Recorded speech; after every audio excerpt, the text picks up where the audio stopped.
Hi guys, my name's Morgan. I did my cultural immersion project on sexual orientation.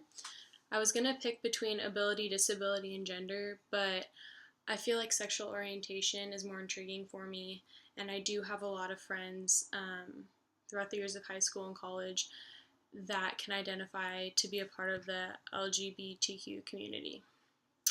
A little bit of history on them. I actually went back to 9,660 to 5,000 BC. But I'll tell you a little bit about closer to our time period. So in the 18th century, women were actually executed for female sodomy in Germany, and in 1794, the Kingdom of Prussia abolished the death penalty for sodomy. A little bit in the 19th century, the earliest published studies of lesbian activity were actually written. And then in the Netherlands, Indonesia, Brazil, Portugal, the Ottoman Empire, they all decriminalized homosexual acts. A couple more countries actually did decriminalize homosexual acts, but those are just a few. And now in the 20th century, there's a lot more, but just a couple of them.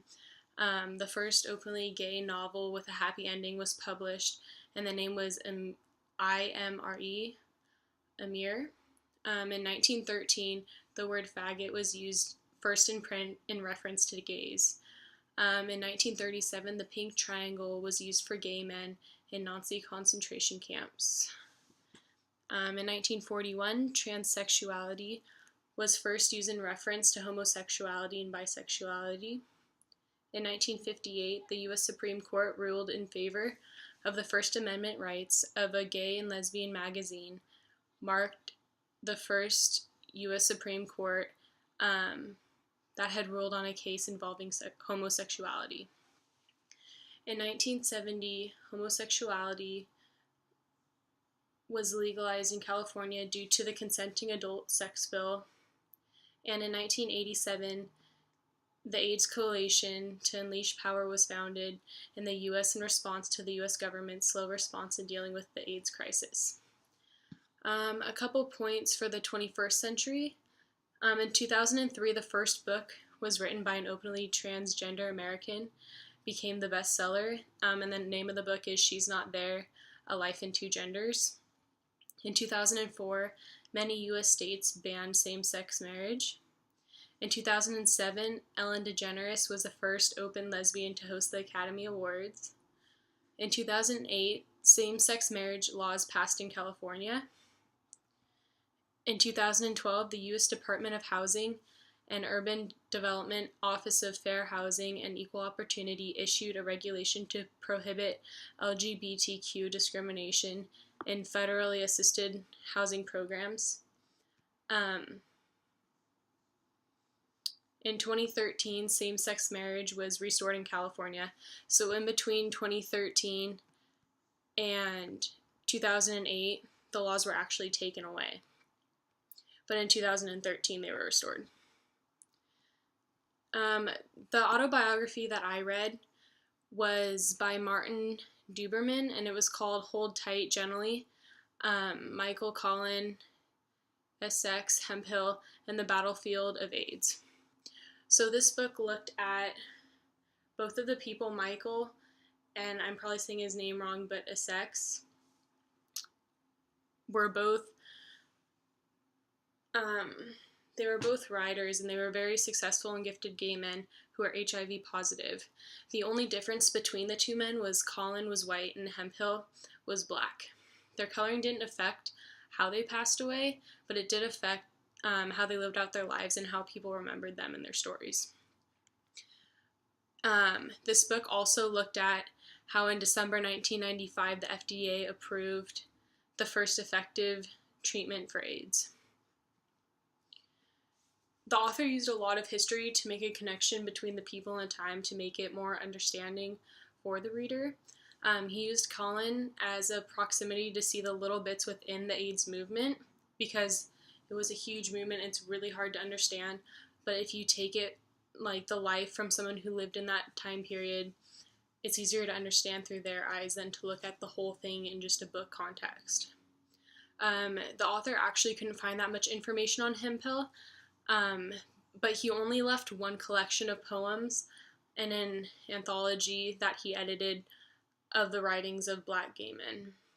He did speak with Hemphill's friends instead of using his personal writing, and he learned very impressive things. The author picked Callan and Hemphill for the legacies that both of them left us, and he showed the reader occurring truths exploring the impact of sexuality, race, and different ways people have lived in the early days of the AIDS epidemic. The film that I watched was called How to Survive a Plague. It's on Netflix. I had actually watched it for another class. It's by David France, and some of the major themes. So it's about AIDS. So the book that I read actually kind of went along with this movie. It wasn't supposed to, but they were both about the same topic. The main theme was AIDS and then how people reacted to it. In the movie, some LGBTQ community took a stand with hospitals that didn't diagnose people with HIV and AIDS. Therefore, the people that were HIV positive didn't get the proper care that they needed, and they died. Hospitals actually turned away people that were gay with HIV and AIDS. They wouldn't even work with them. It showed people speaking of their diagnosis and their personal experience with AIDS. So it was also kind of like a documentary of people with this disease. Toward the end of the movie, there was an AIDS treatment that was allowed by prescription, but it was $10,000 a year, and people were not okay with that either. So even though the government did open it up a little bit more for people to get a treatment, it still was very hard to get, and people still were not happy with what they gave out. So the culture-specific event that I attended was the World's AIDS Day Candlelight Vigil. It was on December 1st, so just a couple days ago. And this event helped bring together the LGBTQ community to stand in peace for people that had passed away with AIDS and for people that were currently fighting HIV and AIDS. We just stood silently to remember those who were lost. It was also a gathering, like I said, for people who currently have it. Everyone of the LGBTQ community who attended the candlelight was very accepting of my presence. I was very respectful, and I believe that everyone in attendance was happy for anyone who was able to make it to the gathering. It was actually one of the most beautiful, calming events I've ever attended. I was so shocked, and I was so eye-opening to see a community of people standing strong together who started as strangers. Towards the end, they actually left as a family. So for a personal interview, I interviewed Robert Swanson on November 3rd, 2016. He was the funniest boy ever. Here's some things about him. So his name's Robert Benjamin Swanson. His father and grandfather's names are Robert, and his mother's father's name is Benjamin. So that's where he got his first and middle name. There are 4 people in his immediate family: his mother, father, him, and his sister. Robert is oldest, next to his sister, who's 2 years younger. His animal of choice is a fox. He picked this animal because they are smart and fast in every aspect of their life. He would travel to Europe because he's minoring in Spanish currently at UC Santa Cruz, and he's very intrigued by the language and the culture there. The most important thing to Robert is his reputation in regards to his academics and social life. His grandmother is the most influential person in his life. From her, he learned how to always be accepting of others and to try to have fun despite a bad situation. He's currently in his senior year at UC Santa Cruz, so he's constantly moving every single year. He moves around so much that he doesn't really waste his time decorating his home, just to tear it all down in a couple months when he has to move home for the summer and then back to a new place. for the next semester. He said where he lives on his tables and shelves, there are very specific things. Most of the items are things he uses throughout the day. Some random things accumulate, though, as such as papers, staplers, and pens. Most of his reading material is science texts from the various classes that he has taken, but he also has a few sci-fi books, but he doesn't really have that much free time to ever read them because his major is so difficult that he always has schoolwork to do. He values the knowledge he has received in education and the friends he has made throughout his life, including family members that he deems as friends.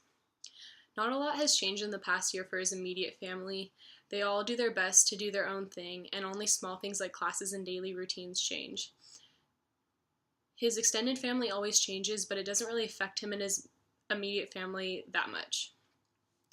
Robert and his family always just keep going and doing their best at what they do, and they're always supporting each other when things drastically change. And finally, he believes that his father makes the certain major decisions while his mother also makes some major decisions. So they're both kind of equal.